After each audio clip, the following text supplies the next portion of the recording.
Hello दोस्तों, good evening. तो आज का कहानी है बेटी का नसीब। सुनिए शिक्षाप्रद कहानियों। तो हेलो दोस्तों, कहानी की इस नई सीरीज में आप सभी का स्वागत है। आज की इस कहानी का नाम है बेटी का नसीब।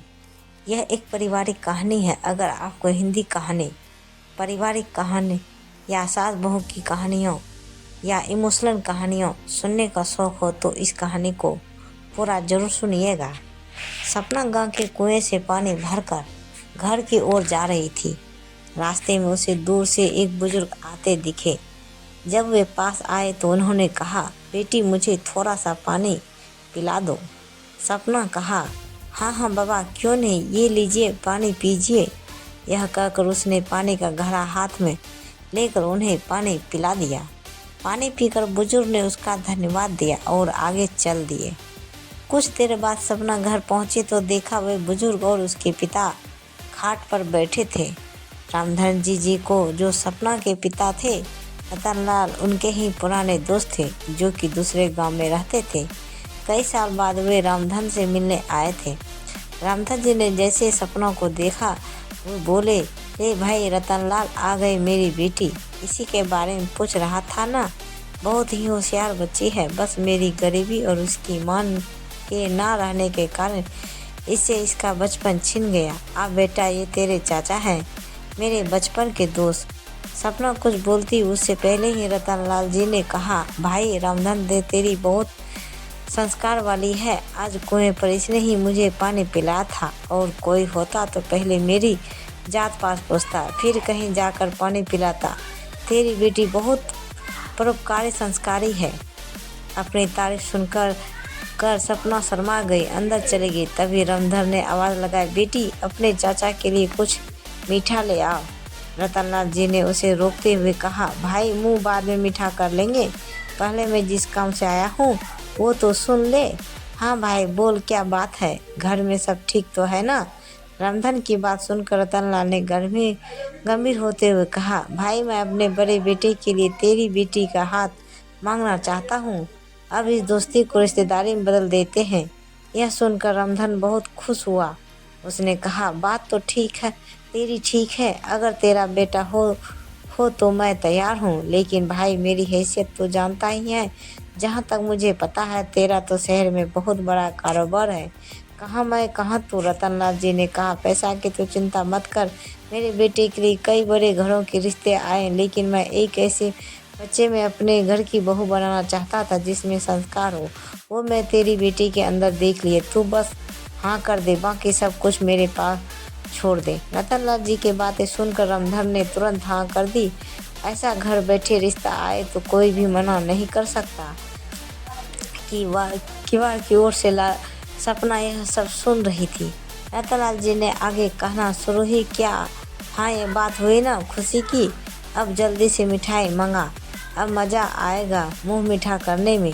रामधन की आवाज़ लगाने पर सपना शर्माते मिठाई की प्लेट लेकर आ गई। रामधन ने कहा, बेटी आज से ये तेरे ससुर है, इनके पैर छू। सपना जल्दी से पैर छूकर वापस चली गई। उसके जाने के बाद रतनलाल जी ने कहा, भाई मेरा बड़ा बेटा सत्यम मेरा शहर का कारोबार संभालता है और छोटा बेटा वंश गांव में खेती देखता है। मैंने उससे सत्यम से शादी के बारे में पूछा तो वो बोला, पिताजी आप अपने आप देखकर मेरी शादी कर दो। रामधन बोला, हाँ भाई, बड़े नसीब से मिलती है ऐसी संतान जो माता पिता का सम्मान करे। मेरे तो भाग खुल गए। मैं तो हमेशा इसी चिंता में रहता था कि इस बिन माँ की गरीब बच्ची को कौन अपनाएगा। रतनलाल बोले, बस अब तो चिंता मत कर, मैं शादी का सारा इंतजाम कर लूँगा। अच्छा अब मैं चलता हूँ। रतनलाल जी ने अपने घर के लिए निकल गए। उनके जाने के बाद रामधन को ने घर में जाकर सपना से पूछा, बेटी तू खुश तो है ना इस रिश्ते से?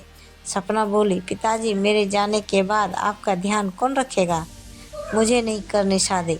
रामधन बोला, बेटी ऐसा ना बोल, मैं अपना ध्यान रख लूँगा। बड़े नसीब से ऐसा रिश्ता मिला है। रतनलाल को मैं बचपन से जानता हूँ, उसके घर में तुझे कोई परेशानी नहीं होगी। कुछ दिन बाद पास के गांव से दो लोग आए और रामधन को शादी का शुभ मुहूर्त बताकर चले गए। उन्हें रतनलाल जी ने भेजा था। अब रामधन जी शादी की तैयारियों में जुट गया। इसी तरह कुछ दिन बीत गए। रामधन ने अपना खेत गिरवी रखकर बेटी की शादी की तैयारियां पूरी कर ली थी। शादी से एक सप्ताह पहले एक दिन रामधन अपने समधी से मिलने उनके गांव पहुंच गया। रतनलाल जी ने उसे देखकर गले लगा लिया। उन्होंने अपने परिवार से मिलवाया। अपने होने वाले दामाद सत्यम से मिलकर रामधन बहुत खुश हुआ। रतनलाल जी ने कहा, भाई तू यहाँ आया है, जरूर कोई बात है, बता क्या बात है। रामधन हाथ जोड़कर बोला, नहीं भाई, मैं तो बस ये बताने आया था कि मैंने शादी की सारी तैयारियां कर ली हैं। आप एक बार आकर देख लो, कुछ कमी लगे तो बता देना, जिससे आपके मेहमानों के सामने आपको शर्मिंदा ना होना पड़े। रतनलाल जी ने कहा, हाँ हाँ मुझे पता है, तेरे पास एक ही खेत था, तूने वो भी गिरवी रख दिया, उसी पैसों से सारी तैयारियां की है। तुझे मुझ पर विश्वास नहीं था जब मैंने कह दिया था मैं शादी की तैयारियां कर लूँगा, फिर तूने ये सब क्यों किया। रामधन आश्चर्य में पड़ गया। वह बोला, माफ़ करना भाई, लेकिन बेटी की शादी के लिए कुछ तो मुझे भी करना चाहिए। रामधन यह कहकर रोने लगा।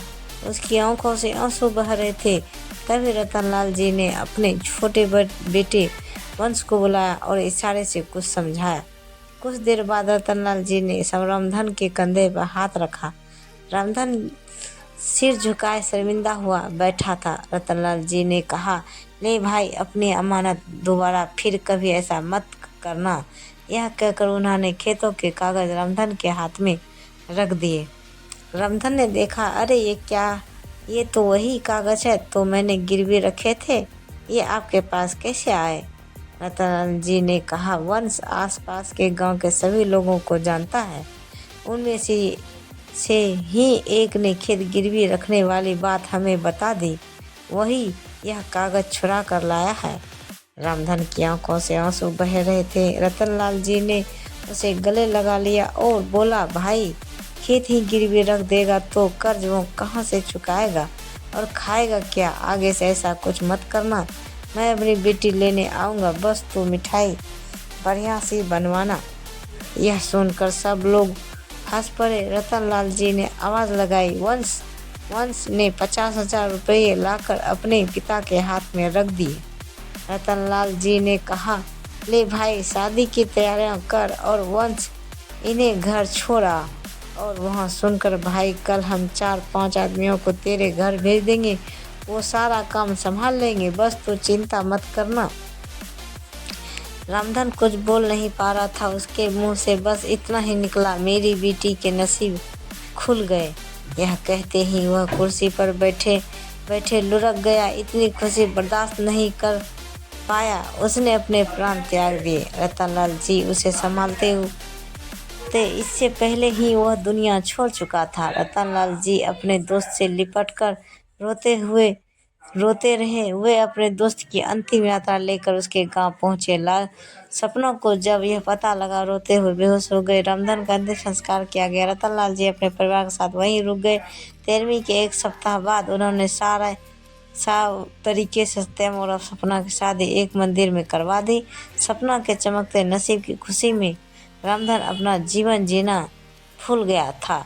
तो यह कहानी आप सबको कैसी लगी, कृपया हमें कमेंट बॉक्स में ज़रूर बताइएगा। तो प्रेम से बोलिए, जय माता दी, हर हर महादेव। ऐसे ही वीडियो देखने के लिए हमारे चैनल को सब्सक्राइब करें और वीडियो को लाइक ज़रूर करें। धन्यवाद। तो दोस्तों, मिलते हैं अगले वीडियो के साथ। तब तक बाय बाय दोस्तों, जय हिंद।